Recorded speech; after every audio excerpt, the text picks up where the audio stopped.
KDMC पालिका निवडणुकीत डोंबिवली पश्चिम मधला गरीबाचा वाडा प्रभाग क्रमांक 50 हा संवेदनशील प्रभाग बनलाय। या ठिकाणी सुद्धा शांततेत आणि उत्साहात मतदान सुरू आहे। मी उभा आहे डोंबिवली पश्चिम येथील प्रभाग क्रमांक 50 गरीबाचा वाडा येथे।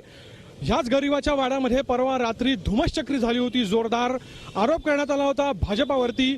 भाजपचे इथले स्थानिक उमेदवार आहेत विकास म्हात्रे यांच्यावरती असा आरोप झाला होता की गोळीबार झाला होता या भागामध्ये आणि त्यांच्या समर्थकांनी गोळीबार केला होता। मात्र त्यांनी हे सर्व आरोप फेटाळले होते। तेव्हापासून हा भाग जो आहे तो अत्यंत संवेदनशील बनलेला आहे। पोलिसांचा इथे मोठ्या प्रमाणात फौजफाटा आहे। आपण इथे बघू शकतो। मी आता उभा आहे 50 क्रमांकाच्या एका मतदान केंद्रावरती। आपण बघू शकतो मोठ्या प्रमाणात इथे मतदानाच्या रांगा लागलेल्या आहेत। सकाळपासूनच डोंबिवली पश्चिम येथे अशाच प्रकारच्या रांगा सर्व मतदान केंद्रावरती दिसत आहेत। कुठल्याही प्रकारचा अनुचित प्रकार अजून तरी इथे घडलेला दिसत नाहीये। त्यामुळे मतदारांमध्ये मोठ्या प्रमाणात उत्साह आहे। पोलिसांचाही चोख बंदोबस्त आहे।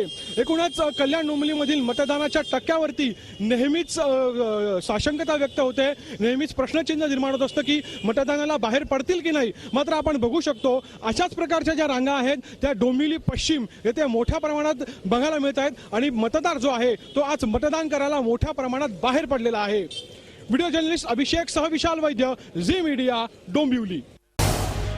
झी 24 तास रहा एक पाऊल पुढे।